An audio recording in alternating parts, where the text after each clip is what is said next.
ठीक है जी sir, thank you.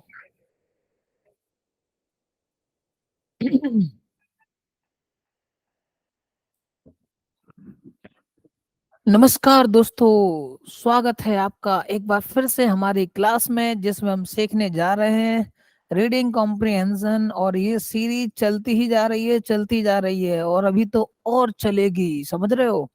हाँ जी। तो रीडिंग कॉम्प्रिहेंशन में हमको क्या करना पड़ता था आपको याद है? रीडिंग कॉम्प्रिहेंशन में पहला काम ये करना होता है कि सबसे पहले रीडिंग कॉम्प्रिहेंशन अगर आपको सीखना है तो मैंने आपको ये पहले भी बता चुका हूँ, मैं फिर से एक बार बता देता हूँ आपके लिए। रीडिंग कॉम्प्रिहेंशन सीखने के लिए आपको क्या करना पड़ेगा, सबसे पहले आपको रीडिंग पर फोकस देना करना पड़ेगा। जितनी ज़्यादा आप रीडिंग करेंगे उतना ज़्यादा आपकी रीडिंग कॉम्प्रिहेंशन स्किल में इम्प्रूवमेंट आने वाला है दोस्तों, ठीक है? तो रीडिंग कॉम्प्रिहेंशन को समझने के लिए, सीखने के लिए सबसे ज़्यादा इम्पोर्टेंट काम ये है कि आप क्या करें, डेली 1 पैराग्राफ या 1 पेज या 2 पेज आप रीड करें। न्यूज़पेपर से, मैगज़ीन से, कोई आपके पास क्या कहते हैं नोवेल है उसको पढ़िए आप। तो उससे आपकी वोकैब्युलरी भी डेवलप होगी, उससे आपकी नॉलेज भी एनहांस होगी, बहुत सारी चीज़ों में बेनिफिट होते हैं, ठीक है? आपकी कॉम्प्रिहेंशन स्किल भी डेवलप होगी। तो ये चीज़ें मैं रोज़ आपके सामने बोलता हूँ तो इनको आपको अप्लाई करना है। और 10 दिन 15 दिन कंटिन्यू करके देखिए फिर आपको लगेगा कि हाँ, इस चीज़ का कुछ फ़ायदा हो रहा है, ठीक है? तो रीडिंग बहुत इम्पोर्टेंट है और रीडिंग से आपको मैं ये और बता देता हूँ कि साथ ही साथ जब मैं रीडिंग का बोल ही रहा हूँ, तो एक काम करिए, अपनी तरफ से इस पैसेज को फटाफट से एक बार पढ़ के देखिए क्या लिखा हुआ है इसमें। एक बार इसको पढ़ लो और पढ़ के मैनू बता दो कि आपको क्या लग रहा है पढ़ने से। सभी लोग पढ़ें इसको और इसके बाद इसके आंसर वगैरह बाद में हम करेंगे। पहले मैं चाह रहा हूँ कि 2 मिनट में आप इस पैसेज को पढ़िए। एक रीडिंग कीजिए, आपको क्या लगता है आपको पढ़ने से?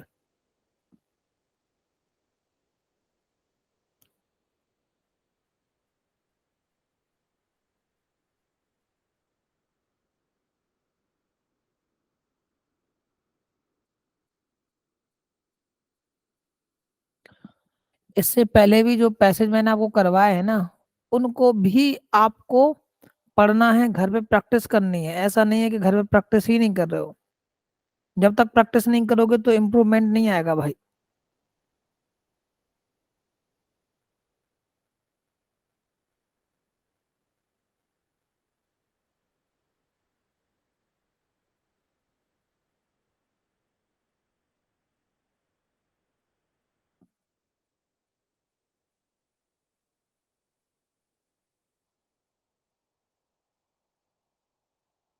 जो वर्ड्स नहीं समझ में आ रहे हैं उनको आप आराम से अंडरलाइन करें। कहाँ पर दिक्कत है उनको अपन आराम से समझेंगे।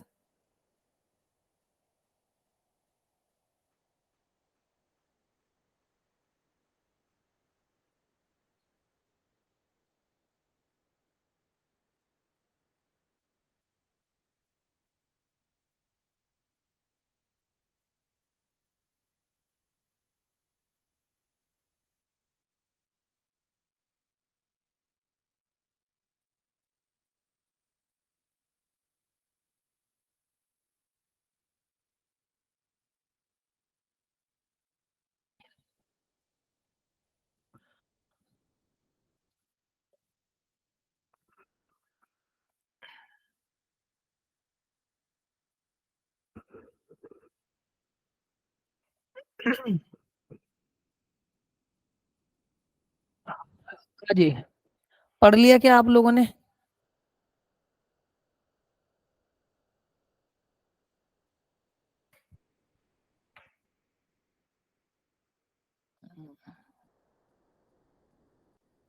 हम्म। चलिए साहब, अब हम स्टार्ट करते हैं इसको पढ़ना। किस बारे में बात हो रही है, क्या हो रहा है, सारी डिस्कशन शुरू करते हैं। देखिए तो ये तो डायरेक्शन तो सिमिलर ही है सभी का कि भाई सबसे पहले पैसेज को केयरफुली पढ़ना है। और हालांकि इसमें कोई बोल्ड वर्ड नहीं दिया हुआ है, तो अगर कभी ऐसा बोल्ड कलर में मतलब किसी वर्ड को डार्क कर देते हैं, बोल्ड बना देते हैं और उससे वो पूछ लेते हैं कि बताओ उसका सिनोनिम एंटोनिम वगैरह पूछ लेते हैं। हालांकि ऐसा इसमें कुछ नहीं हुआ है। तो अगर ऐसे भी वो क्या नाम है क्वेश्चंस आते हैं तो उनके लिए भी आप प्रिपेयर रहें, ठीक है। चलिए तो स्टार्ट करते हैं और पढ़ते हैं क्या लिखा हुआ है कि there is an old African proverb that says until the lions have their own historians histories of the hunt will, hunt नहीं होगा हंटर होगा शायद नहीं नहीं नहीं, histories of the hunt will glorify the hunter as is common knowledge, while the male lion's main insights are imagination. It is actually the lioness that bring in food and ensure survival of the species. अरे कहने का मतलब ये है कि जब तक कि कोई दूसरा एक पर्सन नहीं होगा जो रियल पावरफुल लोगों की रियल स्टोरी सुनाने वाला, एक रियल पहलू दिखाने वाला, जब तक कोई दूसरा इंसान नहीं होगा ना, तो जो पावरफुल लोग हैं ना वो अपनी स्टोरी को अपने हिसाब से ही बताएंगे। जैसे मैं इसे समझाता हूँ सिंपली, जैसे अंग्रेजों ने हम पर रूल किया, भारत पर रूल किया 200 ईयर्स तक। अब अगर उस स्टोरी को कोई हमसे सुने तो हम उसको बताएंगे कि हमने क्या क्या सहा है।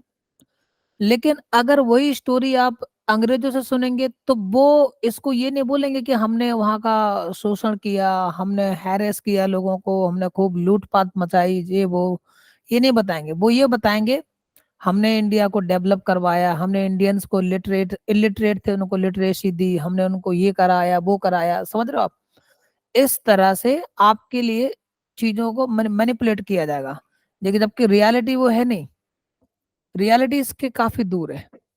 लेकिन मैनिपुलेशन इसी टाइप से किया जाएगा क्योंकि वो स्टोरी आप उनसे सुनने जा रहे हो जिन्होंने मतलब वो खुद ही पावरफुल थे, हम पे उन्होंने रूल किया, तो वो अपनी स्टोरी को अपने अकॉर्डिंग उसको ग्लोरीफाई करेंगे, जबकि वो गलत है। लेकिन वो बताएंगे ऐसे ही कि हमने रेलवे दिया भारत को, हमने भारत में ये करवा एजुकेशन के लिए, एजुकेशन के स्कूल वगैरह स्टार्ट करवाए, हमने भारत में क्या कहते हैं अपना कानून व्यवस्था भारत बनाई, हमने भारत को डेमोक्रेसी बनाया, फलाना ढिमकाना 50 बातें बताएंगे। ये ग्लोरीफाई करेंगे ना अपने आप को। अरे भाई तुमने हमें क्या डेमोक्रेटिक कंट्री बनाया। हम तो डेमोक्रेटिक कंट्री उस टाइम से जब तुम्हारे देश का नामो निशान भी नहीं रहा होगा शायद, ठीक है।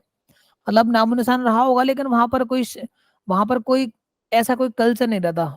हमारा भारत सबसे पहले कल्चर्ड कंट्री भारत है, सबसे पुरानी अगर देखा जाए तो संस्कृति हमारी है, ठीक है।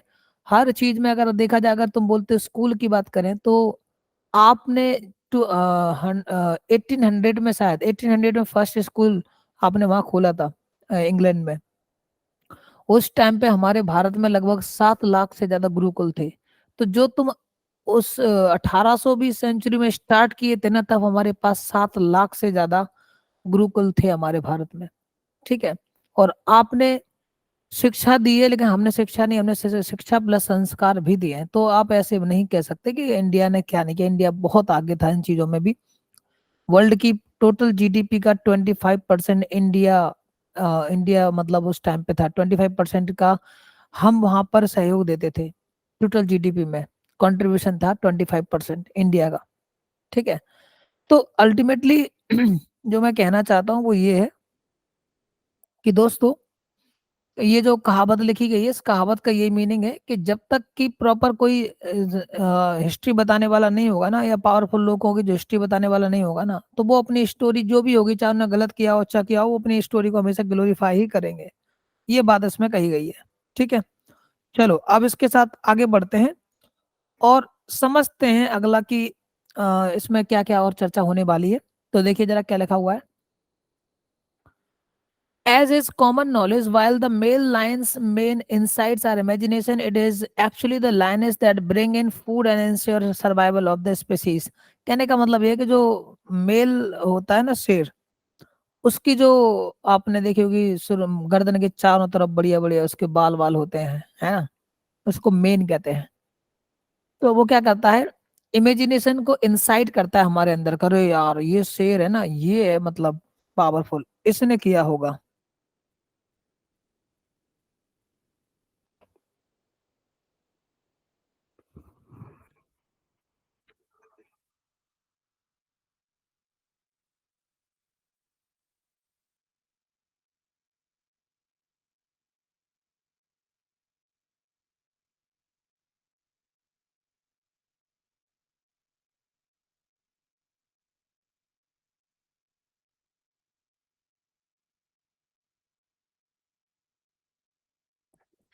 चलिए दोस्तों, वापस कंटिन्यू करते हैं, थोड़ी सा बीच में रुकावट आ गई थी। चलिए, तो ये कह रहा है कि जैसे कि जो मेल्स लायन होता है ना, तो उसके गर्दन के चारों आप देखते हैं कि एक बहुत ही मतलब बालों बालों का ऐसा घेरा बना हुआ होता है, उसका सर्कल होता है, सर्कुलर फॉर्म में, बब्बर शेर कहते हैं उसको। देख के लोगों को जनरली ये लगता है कि यार ये है भैया शेर, यही सब कुछ है, ये इसके सामने जाएंगे तो चीर देगा फाड़ देगा। हालांकि करता तो वो वही है, लेकिन इसकी अगर हम रियलिटी देखेंगे तो रियलिटी ये निकल के आती है कि वो जो मेल लायन होता है ना, वो उतना खूंखार नहीं होता है, इससे ज्यादा खतरनाक होती है लायनेस, शेरनी। शिकार एक्चुअली वही करती है। ये मेल लायन जो होता है ना, ज्यादातर ये आलसी होते हैं, ज्यादातर जो शिकार करते हैं लायनेस करती है, और वही फूड लाती है, उसी की वजह से उनकी स्पीसीज डेवलप होती है। ठीक है। एज रेनाना झाओ वाला ऑफ सेवा and member of UN Secretary General's High Level Panel on Women's Economic Empowerment aptly says women's work is invisible। तो ये रेनाना जाओ वाला बोल रही हैं, जो कि मेंबर हैं secretary general high level panel की। वो ये कह रही हैं कि जो महिलाओं का काम है ना, वुमेन्स वर्क इज इनविजिबल। वो इनविजिबल है, मतलब वो लोगों को नजर नहीं आ रहा, नजर नहीं आता, ऐसा कहना चाह रहे हैं। ठीक है। Women are the base, women are at the base of the economic pyramid. कहना चाह रही हैं कि जो वुमेन है ना, उनका जो कंट्रीब्यूशन है इकोनॉमी को लेकर, वो बहुत ही कम माना जाता है। मतलब ऐसे मान के चलते हैं कि अगर अगर 100% अगर वो प्रॉपर तरीके से अपना काम कर भी रही ना, तो उनको जो जो उनको क्रेडिट मिलना चाहिए ना, उसका 10% भी क्रेडिट नहीं मिलता है। ठीक है। उनको सबसे नीचे न्यूनतम लेवल पे लेके जाते हैं, लोएस्ट पॉइंट पर उनको काउंट किया जाता है। Women are stuck on a sticky floor of low technology. ज्यादातर महिलाओं को टेक्नोलॉजी के लिए भी थोड़ा सा उनसे दूर रखा जाता है। लो प्रोडक्टिविटी, लो स्किल्स। ठीक है। लो अर्निंग्स एंड लो डिग्निटी। मतलब ज्यादातर जो महिलाएं ऐसी चीजें फंसी रह गई हैं कि उनको एक तो टेक्नोलॉजी से दूर रखा है, प्रोडक्टिविटी में भी स्किल्स भी ज्यादा उनको डेवलप नहीं कर पाती, ना करने नहीं देते हैं, अर्निंग्स भी लो हो जाती हैं, और डिग्निटी भी नहीं मिलती है, उतना रिस्पेक्ट सम्मान भी नहीं दे पाते हैं। Rural women in the Asia Pacific region make critical contribution to household production and nation food security. अब अगर गांव की महिलाओं की बात करें, जो कि एशिया पैसिफिक रीजन में है, उनका एक बहुत बड़ा योगदान होता है हाउस होल्ड प्रोडक्शन में और नेशन फूड सिक्योरिटी में, नेशनल फूड सिक्योरिटी में।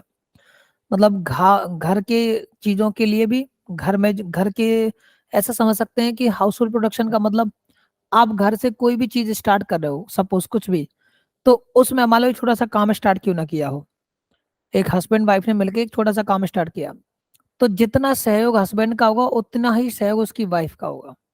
ठीक है। लेकिन उसके जो कंट्रीब्यूशन को ना काउंट नहीं किया जाता है। ठीक है, ये कहना चाह रहे हैं। At their contribution is hardly acknowledged. और उनके जो कंट्रीब्यूशन है उनको लोग भाई मानते नहीं। अरे तुम्हारा काम ही क्या है यार, तुम्हारा काम क्या है, रोटी सब्जी बनाना है, बस खत्म बात। The credit for the success of Brazil's conditional cash transfer programme Bolsa Familia goes to women. अब जो कह रहा है कि एक प्रोग्राम था ब्राजील में, एक स्टार्ट की थी scheme, the credit for the success of Brazil's conditional cash transfer programme, इसी को शॉर्ट फॉर्म में बोलसा कहा जाता है शायद। नहीं नहीं, ये अलग चीज है। फैमिलिया गोस्ट वुमेन, ये जो बोलसा फैमिलिया जो प्रोग्राम था ना, इसकी जो सक्सेस है, उस सक्सेस का क्रेडिट महिलाओं को जाना चाहिए, उनने किया। The program rewards families for sending their children to school. ये जो प्रोग्राम था, ये क्या करता है, फैमिलीज को सपोर्ट करता है ताकि वो अपने बच्चों को स्कूल भेज सकें। Taking them for the regular health check, उनकी हेल्थ चेकअप करवा पाए लगातार। This scheme has pulled millions out of poverty. और इस स्कीम ने क्या किया है कि मिलियंस ऑफ लोगों को पॉवर्टी से बाहर निकाला है। The state tends to believe women are more reliable than man. और ये जो स्टेट है ना, इसने ये बिलीव करा इस नेशन ने कि भाई महिलाएं आदमियों से ज्यादा रिलायबल हैं इस मामले में। हम्म। आगे देखते हैं क्या लिखा हुआ है। देयर इज ए स्ट्रॉन्ग आगे बढ़ते हैं, कहाँ गया था, हाँ। In Mexico a similar program, Mexico में बिल्कुल ऐसा ही प्रोग्राम है जिसको अपॉर्चुनिटी डेट्स कहते हैं, opportunity dates is available exclusively to women, ये महिलाओं के लिए अवेलेबल है। There is strong empirical evidence to suggest that money in the hands of the mother increases expenditure on children. कह रहे एक बहुत ही स्ट्रॉन्ग इसका एम्पिरिकल एविडेंस, एविडेंस का मतलब जानते हो सबूत होना, और एम्पिरिकल का मतलब होता है प्रैक्टिकल, जो बार बार अपनाया गया हो। तो कह रहे बहुत ही एक स्ट्रॉन्ग एविडेंस है इस बात को जो सजेस्ट करता है कि अगर पैसा महिला माँ के हाथ में होगा ना, तो वो ज्यादा एक्सपेंडिचर जो होगा, ज्यादा खर्चा जो अगर होगा ना, तो वो बच्चों पे होगा। कैसे होगा इसको समझो। There is strong positive correlation between women's status and economy social economic and social development. इसको ऐसे समझिए, जैसे एक माँ है सपोज, वो वर्कर है, कहीं जॉब करती है सपोज, और 20,000 पर मंथ कमाती है सपोज, ऐसे मान लेते हैं। तो जो उसकी अर्निंग होगी ना, उस अर्निंग का मैक्सिमम पार्ट वो अपने बच्चों के एजुकेशन पर, उनके हेल्थ पर उनकी जो बेसिक रिक्वायरमेंट्स है उस पर खर्चा करेगी। जबकि आपने कई जगह ऐसा भी देखा होगा, अगर हम आदमियों की बात करें तो आपने देखा होगा, अगर वो ज्यादा वो अगर इस तरह अर्न करते हैं 20K, तो जितना भी देंगे वो उसमें से कुछ पर्सनल अपने पास अलग रखा जाएगा। कुछ लोग ऐसे भी होते हैं जो जिनकी बैड हैबिट्स होती हैं, 20,000 रुपए कमाए, पता चला कि शराब में चले गए, जुआ में खर्च कर दिए, बच्चों के एजुकेशन पे उतना ज्यादा ध्यान नहीं दे पाए। मैं ऐसा सबके लिए नहीं बोल रहा हूँ, लेकिन ऑन एवरेज अगर बात करें तो ये चीजें भी आपको देखने को मिलती हैं। लेकिन ये बहुत कम देखने को मिलेगा कि कोई महिला अगर पैसे कमाती है तो वो अपने बच्चों के एजुकेशन पर ध्यान ना दे, वो अपने बच्चों की जो रिक्वायरमेंट है उस पर ध्यान ना दे। ऐसा रेयरली आपको देखने को मिलेगा, ठीक है, मैक्सिमम ऐसा होता नहीं है। आगे देखिए, फिर कह रहे हैं कि पॉलिसी मेकर्स अक्रॉस द नहीं, there is a strong positive correlation between women's status and economic social development. तो कह रहा है कि यहाँ पर जो बहुत ही एक बड़ा एक पॉजिटिव और स्ट्रॉन्ग कोरिलेशन होता है महिला के स्टेटस से और इकोनॉमिक और सोशल डेवलपमेंट से। अगर महिला अपने आप में अगर सक्षम है, इकोनॉमिकली स्ट्रांग है, तो उसका सोशल स्टेटस भी डेवलप होगा और इकोनॉमी वाइज भी वो अपने परिवार को डेवलप करेगी। एक कहावत थी, आप लोगों ने शायद सुनी भी होगी कि जब एक पुरुष पढ़ता है तो वो क्या कह सकते हैं, अपने एक परिवार को पढ़ा सकता है, एक परिवार को पढ़ा लिखा सकता है। लेकिन अगर एक महिला पढ़ी लिखी होती है ना, तो वो पूरी पीढ़ी को सुधार देती है। समझ रहे हो? तो ये बड़ा इम्पैक्ट होता है, बड़ा डिफरेंस होता है इम्प्रूवमेंट में। इसलिए महिलाओं का भी आज जैसे वेस्टर्न कंट्रीज हैं, अमेरिका है, इंग्लैंड है ना, जर्मनी है, फ्रांस है, ये कंट्रीज को आप देखते हैं बहुत ही डेवलप है। वो सब कुछ डेवलपमेंट जो हो रहा है सिर्फ वहां पर जो मेल वर्कर्स हैं सिर्फ उन्हीं के बलबूते पे नहीं हो रहा, उस उनकी जो इकोनॉमी है ना उसमें बहुत बड़ा कंट्रीब्यूशन महिलाओं का भी है। लेकिन हम क्या करते हैं कि हम ज्यादातर एशियन कंट्रीज में, खासतौर पे इंडिया, पाकिस्तान, बांग्लादेश, अफगानिस्तान, कुछ कंट्री ऐसी हैं जहां पर लिटरेसी उतनी ज्यादा नहीं है। जहां लिटरेसी ज्यादा नहीं है तो वहां पे एक प्रॉब्लम जरूर ये आती है कि वो लोग क्या सोचते हैं कि भाई नहीं, महिलाओं को घर में रखो, इनको पढ़ने मत दो, पढ़ने के क्या करेंगी, शादी तो करनी है। अरे यार, महिला का काम सिर्फ शादी करना ही नहीं है। शादी करके अपने आप मतलब क्या कहते हैं कि बच्चों को जन्म देना या माता पिता की सेवा करना सिर्फ यही नहीं है।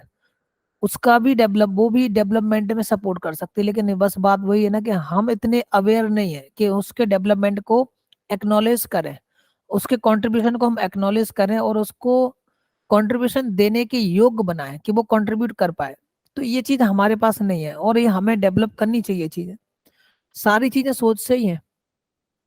अगर हमारी थिंकिंग थोड़ी सी डेवलप हो जाए और हम महिलाओं को भी उतना ही सहयोग, मतलब महिलाओं को भी हम उतना ही इम्पोर्टेंट समझे जितना कि मेल है। हालांकि हमारी सोसाइटी मेल डोमिनेटिंग है और वही सबसे बड़ी प्रॉब्लम है जिसकी वजह से महिलाओं का जो स्टेटस है अभी भी थोड़ा सा क्या कह सकते हैं, अभी काफी पीछे ही है, बैकवर्ड है। बट होना चाहिए। आज आप देखते होंगे ऐसी कोई फील्ड नहीं है दोस्तों जिस फील्ड में महिलाएं पुरुष से आगे नहीं है आज के टाइम में इंडिया में। अगर आप टॉप यूपीएससी के टॉपर की बात करेंगे तो वहां पे भी महिलाएं निकल आएंगी, लड़कियां निकल आएंगी। आप किसी भी एक सेक्टर का नाम लीजिए, वहां पर महिलाएं आपको टॉप पे मिल जाएंगी। अभी आपने चंद्रयान का देखा होगा, चंद्रयान 3 हमने लॉन्च किया, सक्सेसफुल लैंड भी हुआ। उसको लीड करने वाली भी शायद एक लेडी ही थी, वो मैं नाम नहीं आ रहा मुझे उनका, ठीक है। तो क्या है ना, और देखो मंगल ग्रह पे भी जब हमने मंगलयान भेजा था, वहां पर भी उस प्रोग्राम में भी महिलाओं का बड़ा कंट्रीब्यूशन था। तो उनके कंट्रीब्यूशन को हम डिनाई नहीं कर सकते, उनको हमें एक्सेप्ट करना चाहिए, बल्कि होल हार्टेडली उनको वेलकम करना चाहिए कि आप कंट्रीब्यूट करें हमारी जीडीपी में, ताकि हम आगे बढ़ पाए। ठीक है, चलिए आगे बढ़ते हैं, क्या कहते हैं आगे। Policy maker across the world have placed great emphasize on gender equality. The experience suggest that economic development is not alone is not bring alone is not enough to bring about equality। कहने का मतलब ये है कि जो experience हमने लिया है उससे हमें ये पता चलता है कि इकोनॉमिक डेवलपमेंट अकेला ही काफी नहीं है इक्वालिटी लाने के लिए। मतलब ये है कहने का कि अगर एक पुरुष 50,000 कमा रहा है, महिला भी 50,000 कमा रही है, तो ये सिर्फ ये सिंगल फैक्टर इनफ नहीं होगा जेंडर इक्वालिटी के लिए। What is needed is policy action. What is needed is policy action where is, क्या ऐसे दिख ही नहीं रहा है ये तो। What is the women's political empowerment comes. चलिए आगे अगले पेज पे चलते हैं, वहां समझ में आएगा, ये दिख नहीं रहा। हाँ यहाँ लिखा हुआ है, democracy in the 21st century is moving towards equity and inclusion. This is the underlying message of citizens movement across the world, and with increasing role of women at the policy level and in institution of government, democracy and democracy can become politics of difference and politics of presence। ठीक है, तो कह रहे ये दुनिया जो है ना 21st सेंचुरी की, ये जा रही है इक्विटी और इंक्लूजन की तरफ। ठीक है, और ये एक अंडरलाइन मैसेज है सिटीजन्स के लिए कि movement across the world with the increasing role of women. तो महिलाओं का भी इंक्रीजमेंट होना चाहिए पॉलिसी मेकिंग में, पॉलिसी उनके पर्पज में भी, उनके भी क्या कह सकते हैं, उनके लिए भी पॉलिसी बनाई जानी चाहिए, ताकि उनको भी, वो भी किसी तरह से हमारे जीडीपी में, इकोनॉमी में कंट्रीब्यूट कर पाए किसी भी तरह से। ठीक है, तो ये सारी चीजें होनी चाहिए। Democracy can become politics of difference and politics of presence. तो जो डेमोक्रेसी है ना, वो बन सकती है पॉलिटिक्स ऑफ डिफरेंस भी बन सकती है, पॉलिटिक्स ऑफ प्रेजेंस भी बन सकती है। चलो ये सारी बातें हो रही हैं। अब देखो पहला जो क्वेश्चन है ना, वो लास्ट पैराग्राफ से ही पूछ लिया। लास्ट पैराग्राफ में क्या लिखा हुआ है, ध्यान से देख लो एक बार। Democracy in the 21st century is moving towards equity and inclusion, this is the underlying message of citizens. तो लिखा हुआ है कि democracy in the 21st century is moving towards equity and inclusion implies that. ये क्या कहना चाहता है, इस बात से क्या कहना चाह रहा है कि डेमोक्रेसी जो है ना 21st सेंचुरी की, वो इक्विटी और इंक्लूजन की तरफ बढ़ रही है। तो अब जरा पढ़ के देखते हैं ऑप्शन से क्या कहता है। Every citizen has the right to participate actively in the democracy. कह रहे सबको हक है कि वो एक्टिवली पार्टिसिपेट करें डेमोक्रेसी में। देखो पार्टिसिपेट तो ऑलरेडी है, सबके पार्टिसिपेशन से ही डेमोक्रेसी कहलाती है। Women had no role in politics before 21st century. ऐसा भी नहीं कह सकते कि 21st सेंचुरी से पहले महिलाओं का कोई रोल नहीं था पॉलिटिक्स में। Democracy in the 21st century is accepting both man and women equally in the main stream politics. ये सही जवाब है कि जो डेमोक्रेसी है ना, वो 21st सेंचुरी में महिलाओं को भी और पुरुषों को, दोनों को इक्वली एक्सेप्ट कर रही है मेन स्ट्रीम पॉलिटिक्स में। ठीक है, ये मेन बात हो रही है। ठीक है, ये लिखा हुआ है। एंड विद द, ये देखो दिया हुआ है, and with the increasing role of women at the policy level. तो जब पॉलिसी बनाई जाए ना, तो उनमें महिलाओं का भी इंक्लूजन होना चाहिए, ताकि वो महिलाओं के डेवलपमेंट के लिए भी कुछ पॉलिसी बना पाए और उस लेवल पे वो सोच पाए। अगला question, which of the following is contrary to the fact mentioned in the passage about women in the Asia Pacific reason. तो कह रहे हैं जो महिलाएं एशिया पैसिफिक रीजन में है, उसके बारे में यहाँ पर जो भी लिखा हुआ है, इसमें से ऐसा कौन सा है जो कि उसके बारे में फैक्ट है। Their contribution is greatly acknowledge. कह रहे महिलाएं जो एशिया पैसिफिक रीजन में रहती हैं उनका जो कंट्रीब्यूशन होता है ना उसको एक्नॉलेज किया जाता है, ग्रेटली एक्नॉलेज किया जाता है। मैंने बताया था बिल्कुल नहीं किया जाता, लोग मानते नहीं है, लोग बिलीव नहीं करते, अरे तुम करते ही क्या हो, तो ये तो गलत हो गया। They make a lot of contribution to household production and national food security. कह रहे काफी कंट्रीब्यूट करती हैं हाउस होल्ड प्रोडक्शन में और नेशनल फूड सिक्योरिटी में। यही आंसर था, आपने ध्यान दिया होगा। They are engaged mostly in household work which which is a piece of low skill work. ये नहीं था, ये भी नहीं होगा, आंसर होगा बी।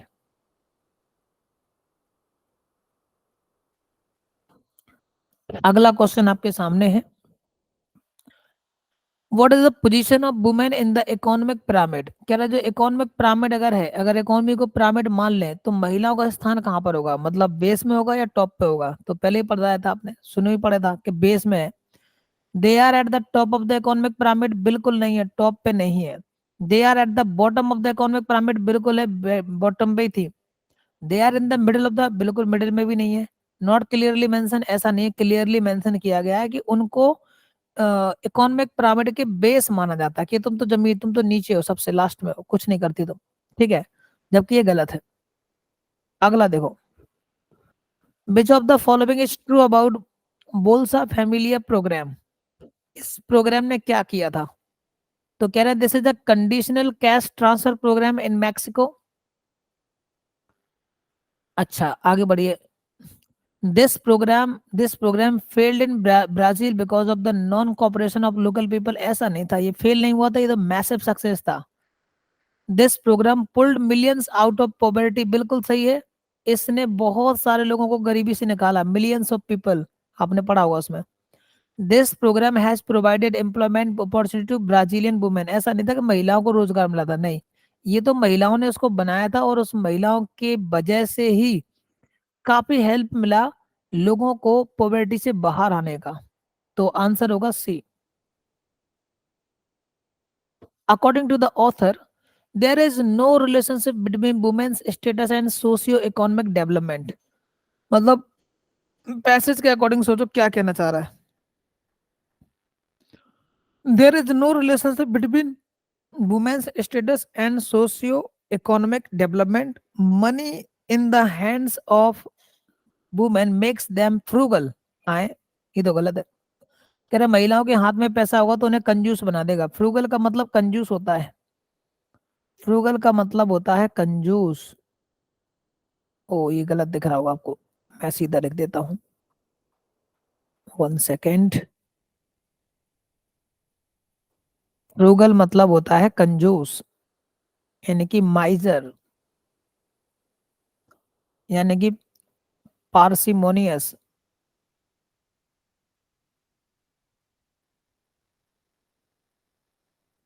ठीक है, frugal, माइजर, parsimonious.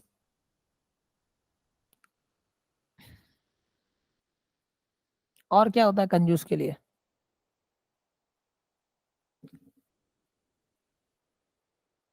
Economical word use कर सकते हैं लेकिन वो कंजूस नहीं होता है। इकोनॉमिकल मतलब ये मान सकते हैं कि समझ समझ के खर्च करने वाला, ठीक है। और ये सब मतलब फ्रूगल, माइजर और पार्सिमोनियस का मतलब होता है कंजूस होना। Economic development alone is enough to bring about the equality, नहीं ये तो बिल्कुल नहीं है, ये तो हटा ही दो, ये भी हटा दो। Most of the policy maker across the world agree that there should be gender equality. कह रहे ज्यादातर जो पॉलिसी मेकर है ना अक्रॉस द वर्ल्ड, वो एग्री करते हैं कि जो कह रहे हैं कि there should be gender equality, gender equality होनी चाहिए। आंसर ए और डी में से मेरे ख्याल से डी हो सकता है, वो चेक कर लेते हैं पीछे पैसेज में क्या लिखा था। यहाँ लिखा होगा कहीं पर, यहाँ दिया होगा। Policy maker policy makers across the world have placed great emphasis on gender equality. The experience suggests that economic development alone is not enough to bring about the equality. What is needed to policy action? बिल्कुल ठीक है, answer D होगा दोस्तों, ठीक है। यानी कि यही होगा हमारा आंसर डी, कि ज्यादातर लोगों को ये लगता है कि ये अकेला काफी नहीं होगा। Most of the policy maker across the world agree that there should be gender equality, gender equality होनी चाहिए, ठीक है। There is no relationship between women's status and socio economic development, ऐसा नहीं है। देयर इज स्ट्रॉन्ग रिलेशन, वहां पर एक स्ट्रॉन्ग रिलेशन था, तो ये वाला ऑप्शन तो गलत ही हो गया, तो आंसर होगा डी। तो दोस्तों ये आपका रहा एक और पैसेज कंप्लीट हो गया, काफी अच्छा पैसेज था और एक अच्छा मैसेज भी है इसमें, आपने सुना भी होगा, समझ में भी आया होगा, इजी है। और प्रैक्टिस करनी है, वर्ड्स को भी याद करते रहना है, जिन वर्ड्स को मैं अंडरलाइन कर देता हूँ, बता देता हूँ, उनको आप याद करते रहें, ठीक है जी।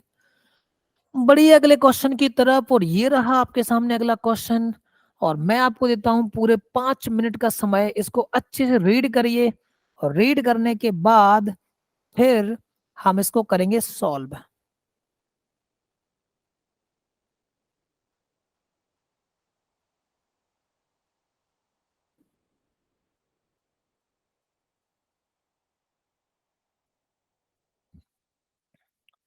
जो वर्ड नहीं समझ में आए उसको अंडरलाइन कर लेना, ताकि हम जब इसको सॉल्व करना शुरू करें तो फिर आपको आसानी हो पाए,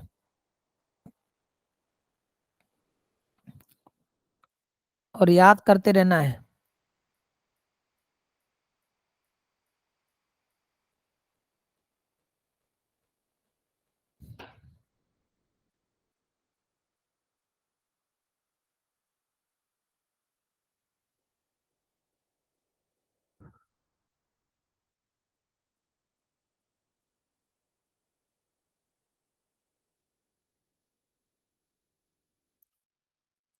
इजी पैसेज है, थोड़ा सा जल्दी पढ़ेंगे। ओ, मिस्टर बिठला, बिठल भाई पटेल।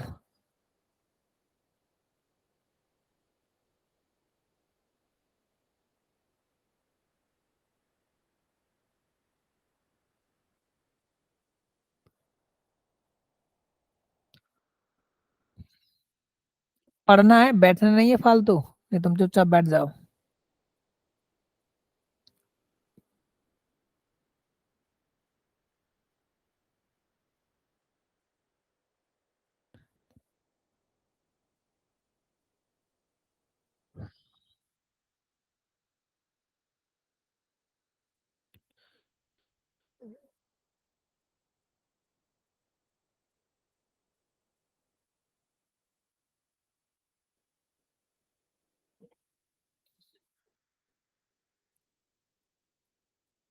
2 मिनट और हैं, जल्दी जल्दी पढ़े।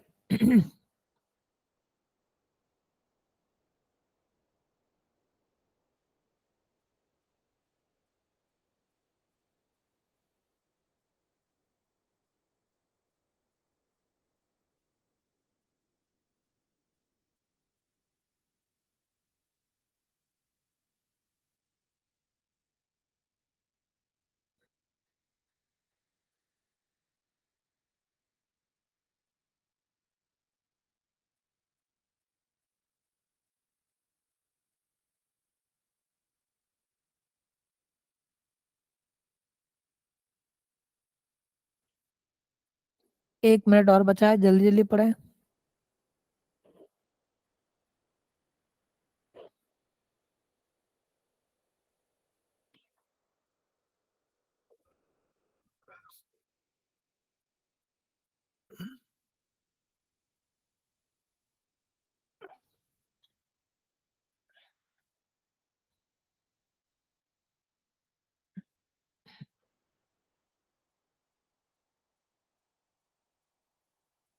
चलिए स्टार्ट करते हैं।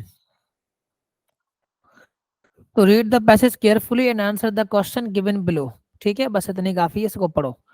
तो इसमें लिखा हुआ है कि इन नवंबर 1918, इन नवंबर 1918 ही ज्वाइन, एक मिनट, यहीं से स्टार्ट, हाँ यहीं से स्टार्ट हुआ है, join Sydenham College as a professor of political economics and worked there for two with his little savings. With his little savings, some help from the Maharaja of Kolhapur, and with a loan of 5,000 rupees from his years from his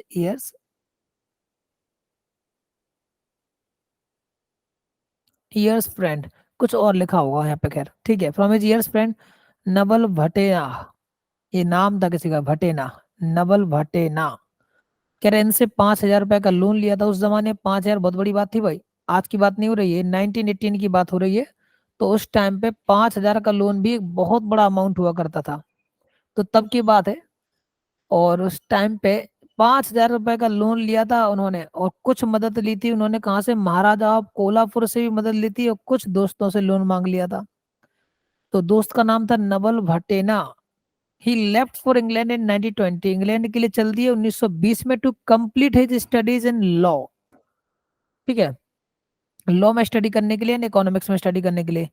he resumed his studies at the London School of Economics and kept this terms at Gray's Institute of law.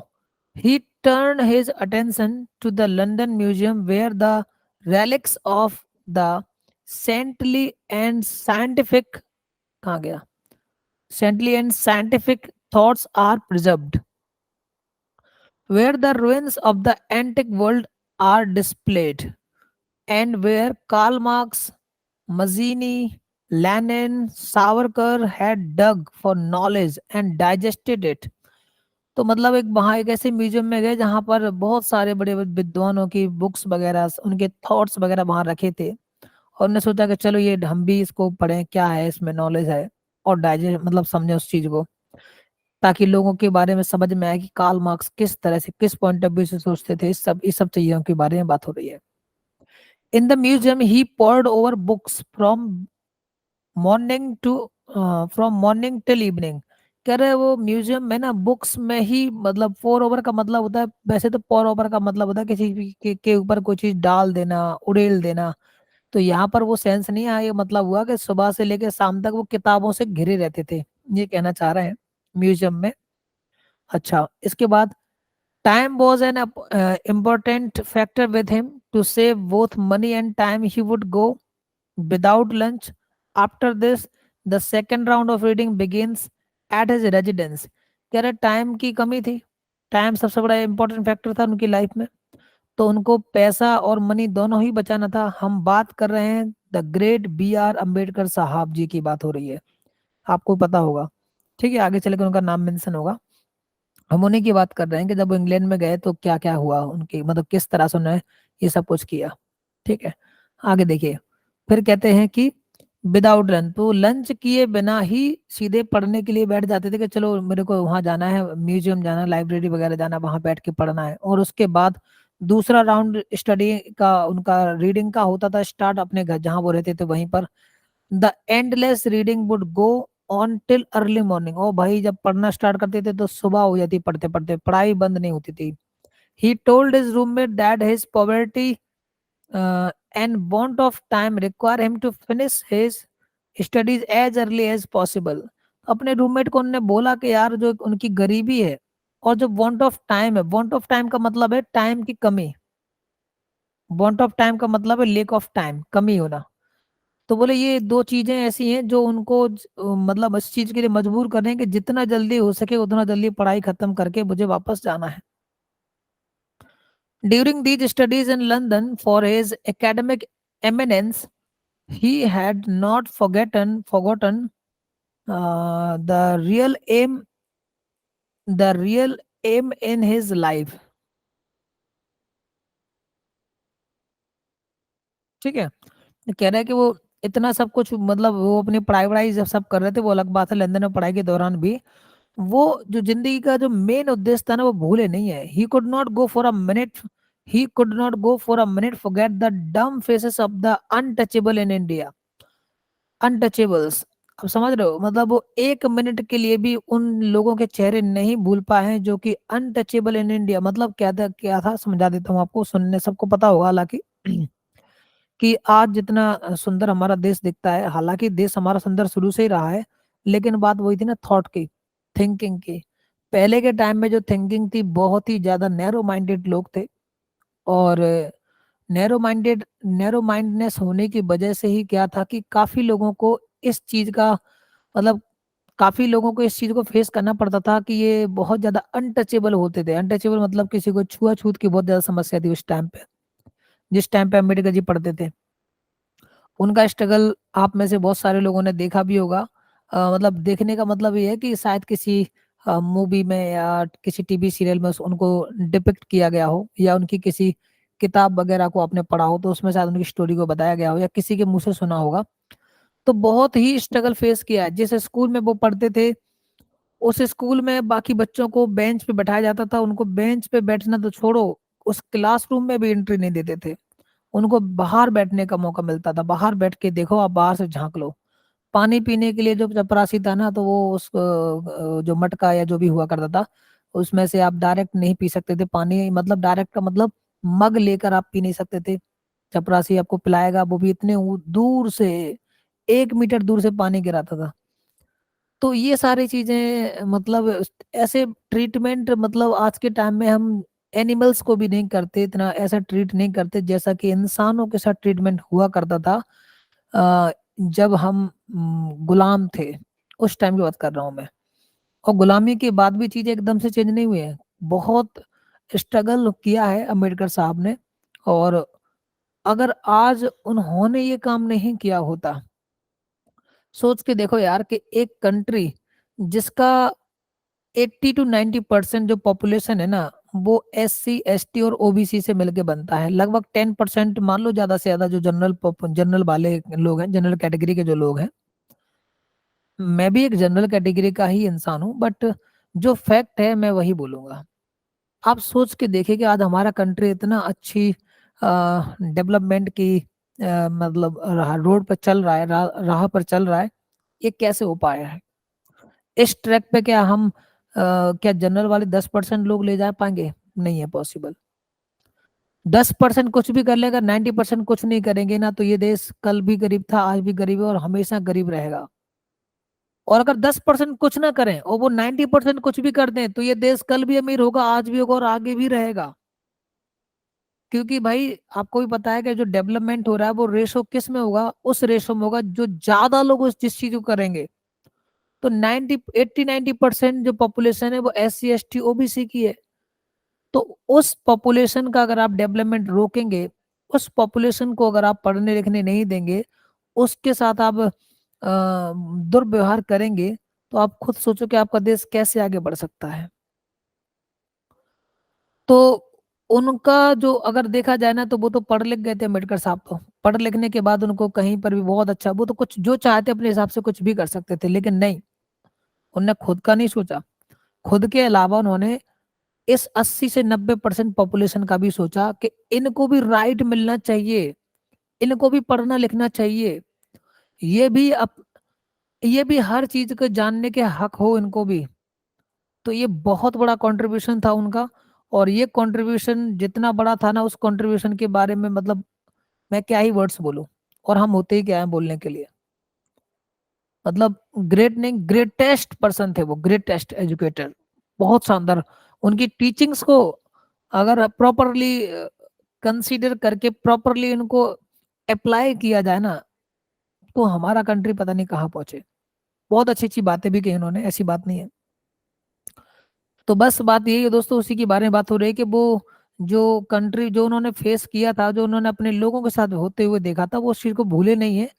He took up this matter with the Secretary of State for India and also held discussion with Mr. Vitthal भाई Patel in London। उन्होंने इस matter के बारे में secretary state of India से भी बात करी, और विठल भाई पटेल से ही मिले वो लंदन में और बातचीत की। Neither he could forget the alien political realities of the nation। और वो जो कंट्री में ना एलियन पॉलिटिकल रियलिटी थी ना, पॉलिटिक्स की जो रियलिटी थी एलियन टाइप की, उसको भूल नहीं पाए थे। एलियन पॉलिटिकल पार्टी मतलब यही था, कुछ लोगों का ध्यान रखना, बाकी लोगों के साथ मतलब अच्छे से व्यवहार नहीं करना, बाकी लोगों को ऐसे समझना कि ये हमारे है ही नहीं, एलियन मानना। एलियन का मतलब ऐसा जिसको अननोन कर दिया, माने ही नहीं। ये है, समझ रहे हो? In a paper read before the students union and also in his famous thesis the problem of the rupees, he exposed the hollowness of the British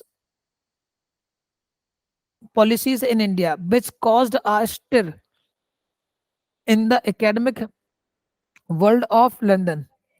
And Ambedkar was suspected to be an Indian revolutionary.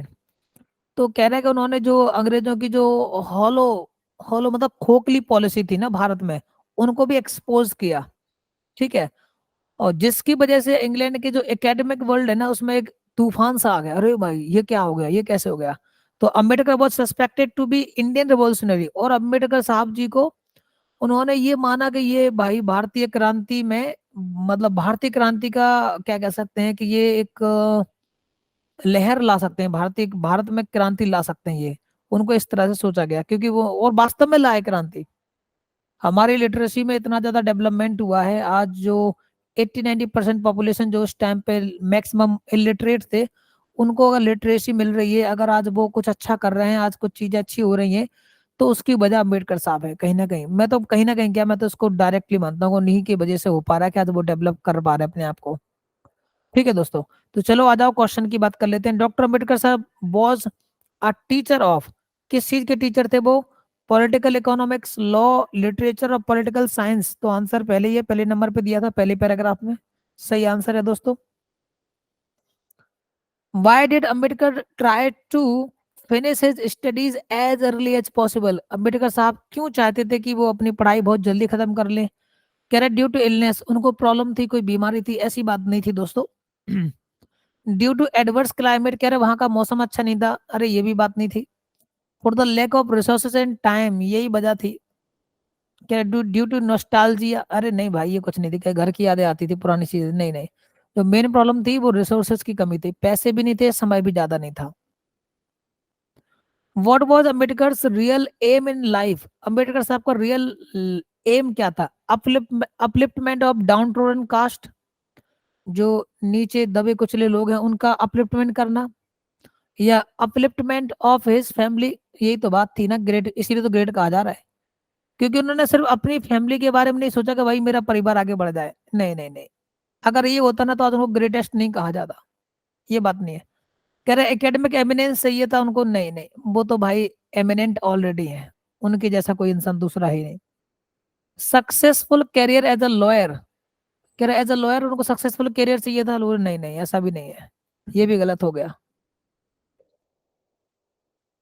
अब बचता क्या है, ये वाला, upliftment of downtrodden caste. Downtrodden word use कर लो, down trodden मतलब पिछड़े हुए लोग हैं, उनकी बात हो रही है। डाउन ट्रोडन मतलब दबे कुचले लोग, पिछड़े लोग। ठीक है। अंडर प्रिविलेज्ड लोग, ऐसा कह सकते हैं, अंडर प्रिविलेज्ड लोग। ठीक है, इनकी बात हो रही है। रैलिक वर्ड का मीनिंग क्या होता है? मेलेवलेंस, रिवोल्ट, सिस्टम। ऐसा कोई वर्ड मैंने आपको याद करवाया था क्या, जरा सोचो एक बार।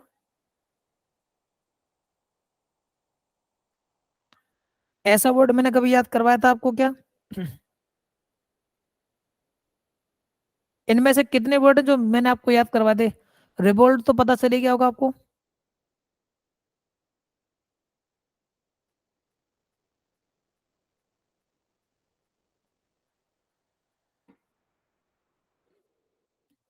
ये सिस्टम तो हो नहीं सकता। रिवोल्ट मतलब क्रांति, मेलेवलेंस सही होगा।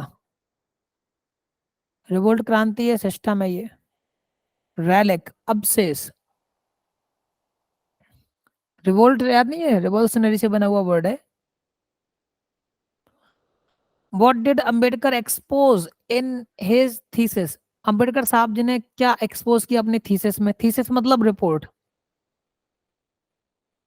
थीसिस मतलब रिपोर्ट।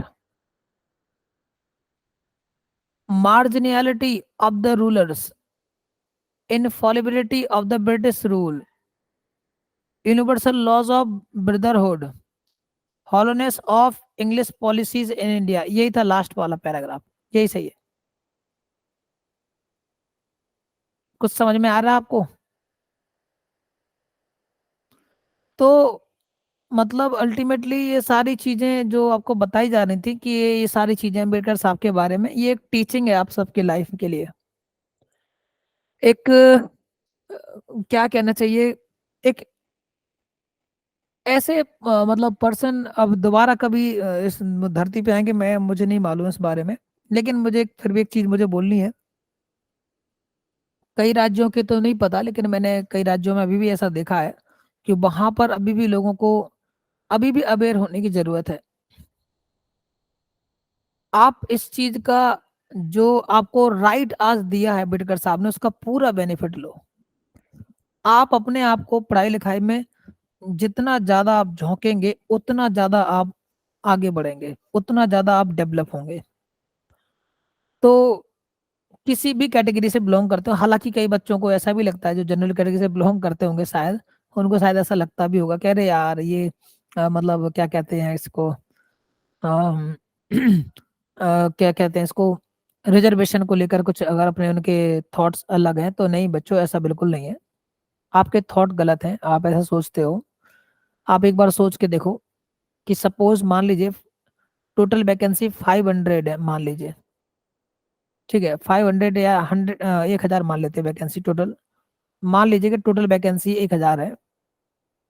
हालांकि चर्चा करने की बातें हैं नहीं, बट फिर भी जिसमें से 90% पीपल वो हैं जिनको मतलब जिनको रिजर्वेशन कहीं ना कहीं किसी भी फॉर्म में मिल जाता है, ठीक है।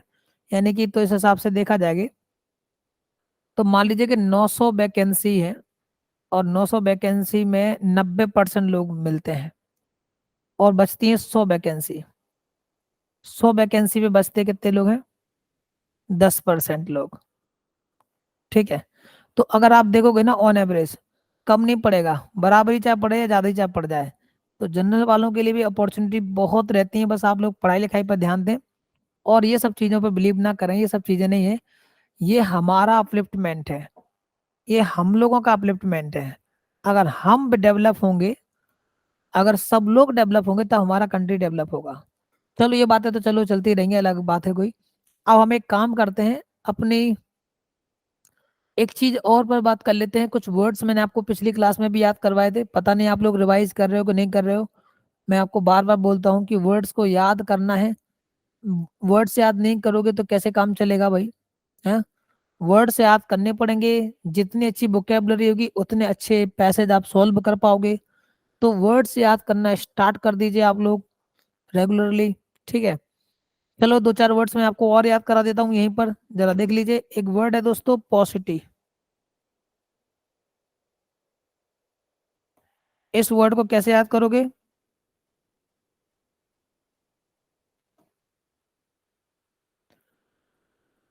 एक वर्ड है पॉसिटिव, और पॉसिटिव का मतलब क्या होता है?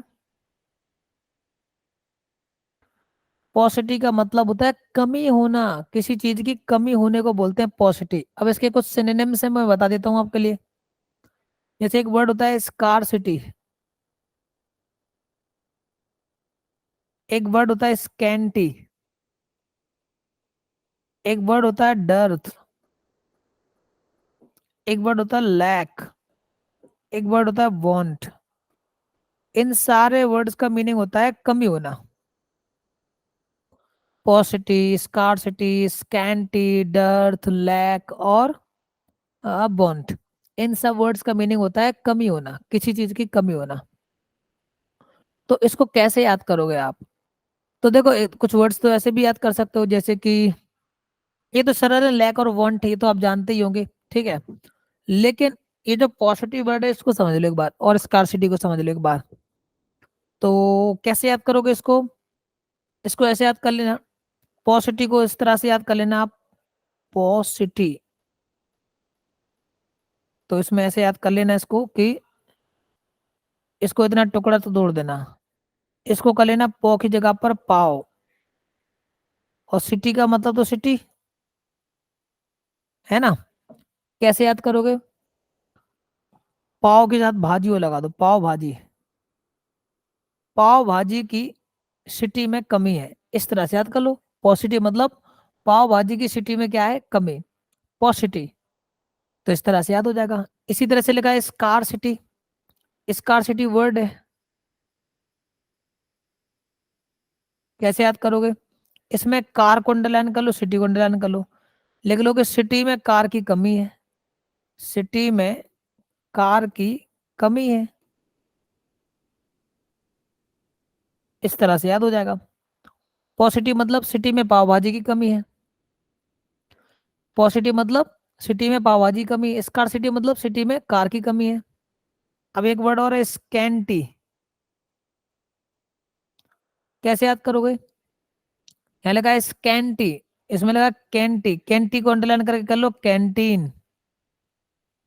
अब मान लीजिए किसी दिन ऐसे दिन चले गए जिस दिन मान लो कि छुट्टी हो, मान लो स्कूल या कॉलेज का कैंटीन है, मान लो स्कूल का नहीं कॉलेज का, तो कॉलेज का जो कैंटीन है, और मान लीजिए कि कॉलेज के कैंटीन में मतलब कॉलेज की छुट्टी है सपोज, तो कॉलेज छुट्टी है तो कैंटीन में मान लीजिए कि कुछ लोग आए भी हैं, मतलब थोड़ा स्टाफ तो आएगा आएगा कॉलेज का, स्टूडेंट की छुट्टी कर दी, स्टाफ आया हुआ था, तो स्टाफ के लिए कैंटीन खुला हुआ था, तो उसके हिसाब से अगर देखा जाए तो कैंटीन में मान लीजिए 100 लोगों की जगह थी, लेकिन वहां पे जब जैसे आप पहुंचते हो तो मालूम चला कि कैंटीन में तो दो चार ही लोग थे, तो इसका क्या मतलब हुआ कि कैंटीन में लोगों की कमी है।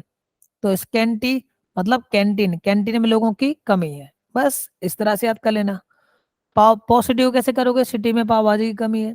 स्कार सिटी कैसे याद करोगे? सिटी में कार की कमी है। स्कैंटी कैसे करोगे? कैंटीन में लोगों की कमी है। डर्थ, ये कैसे याद करोगे? डर्थ, ध्यान से देखो, ये ऐसे बना हुआ है ना डर्थ, डी और अर्थ, तो ऐसे कर लो कि अर्थ पर विटामिन डी की कमी है, अर्थ पर विटामिन डी की कमी है, सूरज से मिलता है, समझ रहे हो?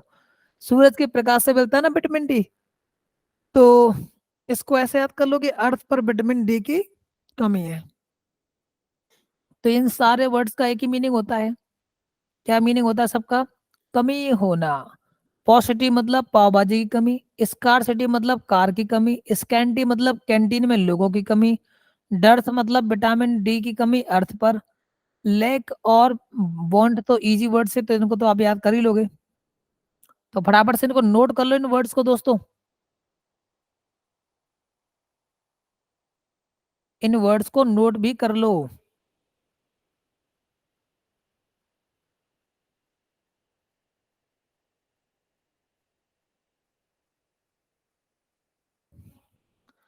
हो गया नोट?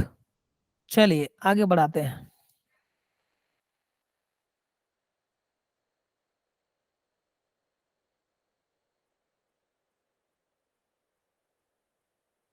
अब देखो कुछ और वर्ड्स कर लेते हैं।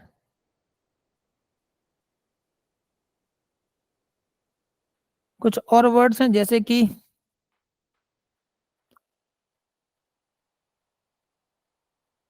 जैसे एक वर्ड लिखा था ना पार्सिमोनियस,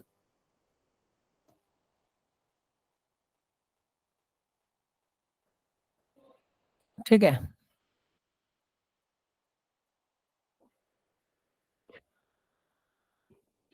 तो इसमें आप क्या कर लो, इतना अंडरलाइन कर लो, पारसी, और इसकी जगह लिख लो पर्स,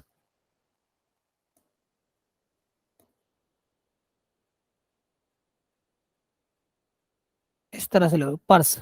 पर्स जानती है ना, हम जेब में रखते हैं, उसकी बात हो रही। तो पार्सिमोनियस, तो ऐसे याद कर लो कि पर्स वाला आदमी कंजूस है, पार्सिमोनियस, पर्स वाला आदमी कैसा है? कंजूस है। इस तरह से इसको याद कर लो, पार्सिमोनियस मतलब कंजूस होना।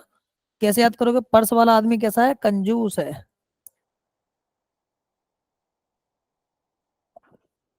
समझ में आ रहा है? पार्सिमोनियस मतलब पर्स वाला आदमी कैसा है? कंजूस, पार्सिमोनियस। चलो अब आगे बढ़ाते, एक आध और बड़ा ऐसे करवा देता हूँ आपको मैं। हम्म।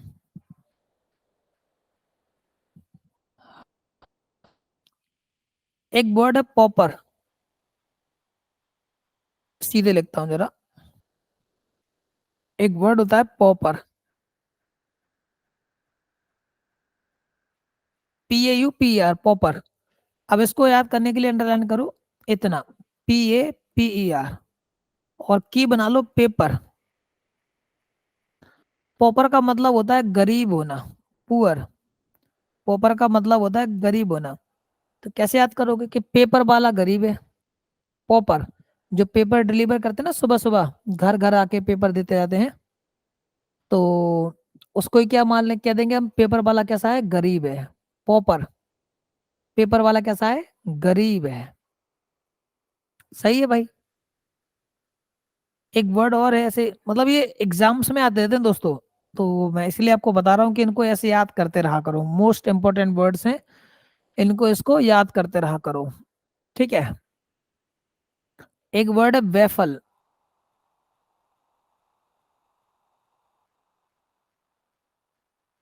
वेफल।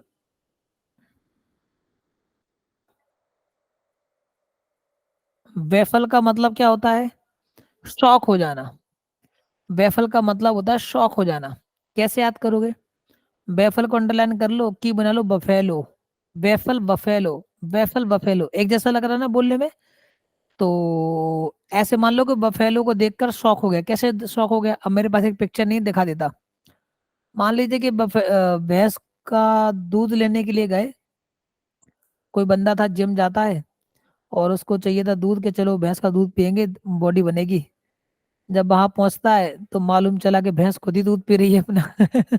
इस तरह से कुछ भी कहानी बना लो, पिक्चर शो कर लो। तो वो देख के शौक हो गया, अरे भाई ये क्या हो गया, हम तो दूध लेने गए थे, ये तो उल्टा काम हो गया।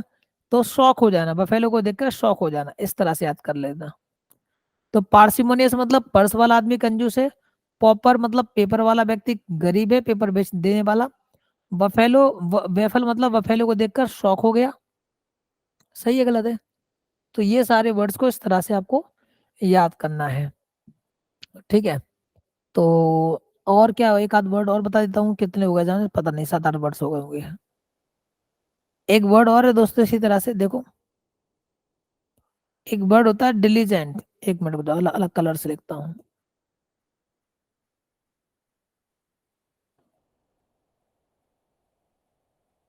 डिलीजेंट। अब डिलीजेंट में ना, डिली और जेंट को अंडरलाइन कर लो अलग अलग, और की बना लो। दिल्ली की जगह लिख लो दिल्ली, और जेंट की जगह पे बना लो जेंट्स, और बीच में लगा लो के। दिल्ली के जेंट्स। डिलीजेंट का मतलब होता है मेहनती होना, मेहनत करने वाला, मेहनती होना। डिलीजेंट, दिल्ली के जेंट्स कैसे हैं? मेहनती हैं, वर्क हार्ड वर्किंग लोग हैं, डिलीजेंट। तो इस तरह से इसको भी याद कर लेना। तो बताइए, समझ में आया आपको? तो हमने 2 अनसीन पैसेज भी खत्म कर दिए, और कुछ मैंने वर्ड्स भी याद करवा दिए हैं आपके लिए। तो इनको ध्यान से इनको पढ़ना है, याद करना है। और अब हम लोग मिलेंगे अपने अगले वीडियो में। तब तक अपना बढ़िया ख्याल रखें, पढ़ाई करते रहें मन लगा के। किसी भी प्रकार का डाउट हो तो आप मुझसे पूछ सकते हैं। बाकी इसमें जनरली डाउट तो कुछ आने वाला है नहीं, क्योंकि सब इजी इजी चीजें पढ़ रहे हो आप लोग, आसान चीजें हैं। रीडिंग कॉम्प्रिहेंशन के लिए सिर्फ प्रैक्टिस पर ध्यान दो। प्रैक्टिस मेन है, बस प्रैक्टिस जितनी अच्छी करोगे उतना अच्छा आउटपुट आपको मिलेगा। ठीक है।